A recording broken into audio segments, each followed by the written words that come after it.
Hello everyone, welcome back to the workshop. So in this video, we are going to be taking a closer look at some more advanced forging processes. So this would be taking the fundamentals and upping them one whole level. And in this video, we'll be making a ring of different fundamental forging exercises. I really do recommend that you try this for yourself to exercise your skills and really highlight those areas where maybe you might be lacking a little bit in your training as a smith.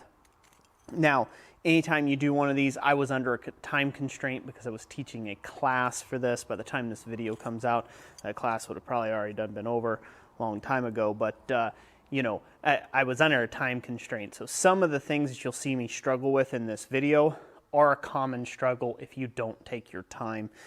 So be on the lookout for those so you can laugh right along with me. But yeah, so taking the fundamentals up a notch and going to more advanced forging techniques once you have done a good job of getting a good groundwork in the actual fundamentals of smithing and get your starts there, you can move on to more and more complex type things that you can add to your little key ring here. I do highly suggest that you do this. I also suggest that you try to challenge yourself to stay with one size stock.